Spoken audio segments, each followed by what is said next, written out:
Yo no sé lo que es el destino. Caminando fui lo que fui. Haya Dios que será divino. Yo me muero como vivir. Nuevamente en este espacio desde Cuba, donde usted escuchará las verdades de este archipiélago en las ondas internacionales de Radio Habana, Cuba. ¿Por qué Cuba necesita de patriotas como ustedes? Bueno, esa es una pregunta muy interesante y profunda, porque existe un enemigo cercano, un enemigo que nunca cesa en su afán de apoderarse de Cuba, de hacer de Cuba una neocolonia, como ya la tuvo durante varios años. Un enemigo que siempre está urdiendo planes contra nuestra sociedad, contra nuestra realidad, contra nuestra manera de hacer las cosas, de desbaratar los planes de ese enemigo, que tiene siempre las mismas intenciones, aunque le dé diferentes matices, pero siempre tiene los mismos objetivos. Y su objetivo es la nueva implantación de una nueva sociedad en Cuba, bajo sus valores de capitalismo, de neocolonialismo, de apartheid, del racismo, de la xenofobia y de desbaratar todas las conquistas sociales que ha tenido nuestro pueblo. Ese es el porqué, y de hacer ver al mundo que la realidad que pintan los medios, ahora con las nuevas tecnologías y con las redes sociales, es muy diferente a la realidad que está en nuestro país. Y a ese enemigo hay que cerrarle las puertas para que no entren, porque nosotros estamos en una situación de constante beligerancia, de constante acoso, de constante agresión desde hace más de 60 años, agresiones de todo tipo, políticas, económicas, militares. Desde siempre ha habido un intento ininterrumpido, un intento sin pausa para destruir la Revolución Cubana. Incluso este intento por parte de los poderes imperiales, fundamentalmente los Estados Unidos, contra la Revolución Cubana, comenzó desde antes del triunfo de la Revolución en enero del 59. El ejército profesional de la tiranía que hubo en Cuba desde los primeros años de la década del 50, sus mejores instructores fueron entrenados en la Escuela de las Américas de los Estados Unidos, y el suministro de armas, de asesoría, de logística en general de los Estados Unidos hacia la tiranía, cuando ya se estaba desarrollando la lucha en la Sierra Maestra, fue vertiginosa. Incluso ya en vísperas del triunfo inevitable, que ellos comprendieron que era imposible detener el triunfo del pueblo a través de las fuerzas rebeldes y de la fuerza de la clandestinidad, trataron con maniobras politiqueras que incluso llegaron a la traición por parte de altos oficiales de la Generalidad del Ejército del tirano Fulgencio Batista, trataron de escamotearle el triunfo al pueblo. Y en los 60 años de revolución ya triunfante, no ha habido minutos, sin que parezca una exageración, se podría decir hasta segundos, en que no hayan estado constantemente concibiendo planes para destruir a la Revolución Cubana. Bueno, el problema es que hay que enfocarlo más allá, porque desde mediados del siglo XIX ellos tienen una doctrina, que es la doctrina Monroe, que decía que Cuba era la fruta madura, e inclusive la lucha de José Martí, como él establece en víspera de su muerte en la carta a Manuel Mercado, dice que todo cuanto he hecho y cuanto haré es para eso, para evitar que se apoderen de Cuba y que con esa fuerza caigan sobre nuestras tierras de América. Dentro de estas actividades que les encomendaban que se hicieran contrarrevolucionariamente hacia su propia patria, a ustedes los marca. Bueno, en realidad nos marcó todo, nos marcó y nos dio una visión del mundo, nos dio la posibilidad de ver en vivo y en directo cómo viven, cómo sienten y cómo piensan los que dirigen las acciones contra Cuba, y entender que sencillamente es ineludible enfrentar esa situación para este país. ¿Qué es lo que nos marcó? conocer, sentir, tener una imagen del mundo muy diferente y que no sea un cuentecito que nos hicieron, que nos dicen que podemos pensar, sino vivirlo. Porque si tú coges la historia sin salir de este continente, sin ir a Irak, sin ir a Corea, sin ir a Vietnam, la historia que hay aquí con Nicaragua, con Guatemala, con Haití, con Santo Domingo, con Colombia, con Venezuela, con Cuba, es una historia de agresiones. Nosotros éramos agentes de la CIA que cumplíamos tareas como agentes, independientemente de nuestra profesión como médico.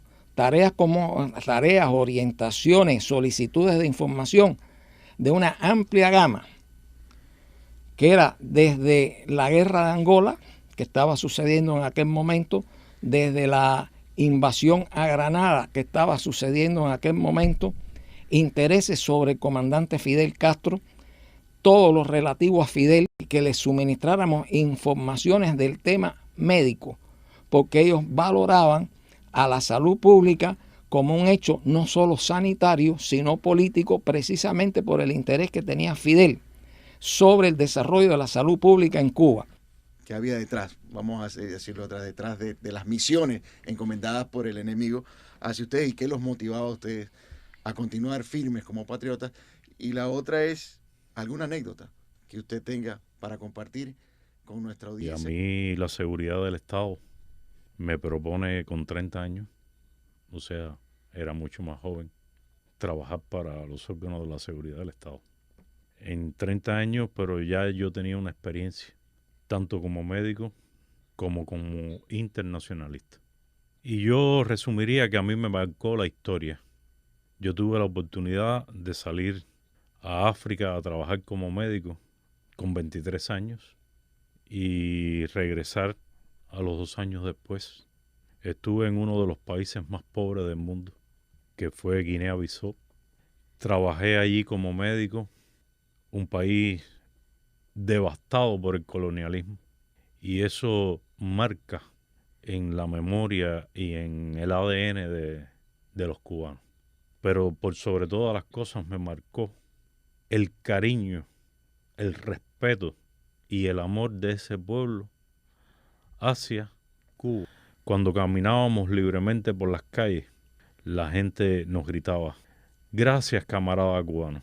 Y nos marcó también la historia, cómo la contrarrevolución, el enemigo imperialista, el gobierno de los Estados Unidos, los contrarrevolucionarios que están al servicio del gobierno de los Estados Unidos, tratan de distorsionar y a veces hasta lo logran y confunden. Yo tuve que, para penetrar al enemigo, cambiar mi fachada, hacerme de una leyenda y estudiar mucho. Y a veces tenía que buscar y documentarme por los libros realmente revolucionarios cómo estaban distorsionando nuestra historia y cómo estaban urdiendo planes para separar al pueblo, distorsionar la historia, las tradiciones de nuestro pueblo. Y con relación a qué me marcó como joven, y fue el hecho de un programa que crearon entre España, Miami, organizaciones como el Miami Medical Team Foundation,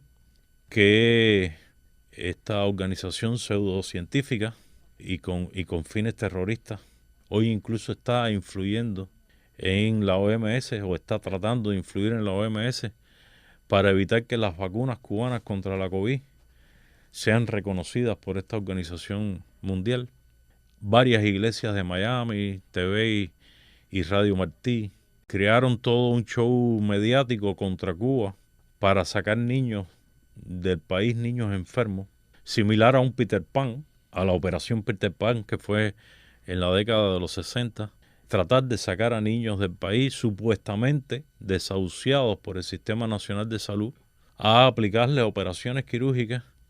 En España tuvimos la posibilidad de obstaculizarlo y tuvimos la posibilidad de que ningún niño saliera del país a ese engendro que realmente traería mucho dolor y mucha penuria, tanto para el niño como para su familia. Yo voy a contar brevemente una anécdota que pone de manifiesto el objetivo para ellos esencial respecto a la juventud. Les interesa fundamentalmente los estudiantes y jóvenes profesionales. La anécdota es la siguiente. Una de mis misiones, o al menos cuando estaba en Washington, era asistir a las actividades, reuniones de los tanques de pensamiento, como ellos gustan llamarlo, como realmente en inglés en tanks, del Departamento de Estado, donde se trazaban estrategias de política exterior respecto a Cuba. En una de ellas se organizó un panel integrado por 5 participantes, uno por cada continente. La ponente principal era una señora de Nepal, y esta señora, en su argumentación y de una manera retadora, se dirigió a los presentes: hemos perdido todas las batallas contra los Castro. Hubo un silencio generalizado, nadie la contradijo, y expresó entonces: pero no ha terminado nuestra guerra, y nuestras próximas batallas no serán contra los Castro, serán contra los nietos de los Castro. Obviamente se refería a la juventud cubana. Ellos acarician una idea, ellos tienen un sueño, y es que las nuevas generaciones de cubanos pongan fin a la revolución cubana. Pero la realidad desmiente las perspectivas de ese propósito. Si analizamos hoy la dirección de nuestros órganos políticos, de nuestras organizaciones revolucionarias, vemos que están, podemos decir al 100%, dirigidas, integradas en los lugares claves de las realizaciones por personas, compañeros que han nacido y que se han formado después del triunfo de la revolución. Es que esto no es solo con Cuba. Ellos tienen un dispositivo propagandístico, mediático, como usted le quiera llamar, muy grande, y tienen un intento global de cambiar la historia. El trabajo de la seguridad del Estado es necesario con nuestros jóvenes, con nuestros adultos, con nuestros ancianos. No hay un segundo no hay en que no se estén preparando y ejecutando planes y acciones contra la Cuba revolucionaria. No. Nosotros no éramos espías, nosotros no fuimos a los Estados Unidos a espiar al presidente Reagan, ni al presidente Bush, ni al presidente Carter, ni a saber por dónde entraban, por dónde salían de la Casa Blanca, quién era su novia, cuáles eran los teléfonos que usaban, todas esas cosas. Se pasaron años en que tenían un anzuelo en la garganta y no se daban cuenta. Eso constituyó para ellos un desprestigio con el resto de las instituciones de inteligencia aliadas del mundo entero. Y no les sirvió de nada su poderío, sus recursos económicos, sus recursos tecnológicos. Sí, yo quería resaltar el papel de los jóvenes en la actualidad cubana. Y realmente he tenido una oportunidad única de, durante el tiempo de la pandemia, de trabajar en varios municipios del país y en varias provincias del país. Y aunque al imperialismo le pese, pero a nosotros nos regocija, yo quiero resaltar el papel de la juventud cubana en ese enfrentamiento. Hemos visto jóvenes recién graduados que no habían recibido ni su título y estaban dando paso al frente para entrar a los centros de aislamiento y para tratar en la zona roja a los pacientes enfermos.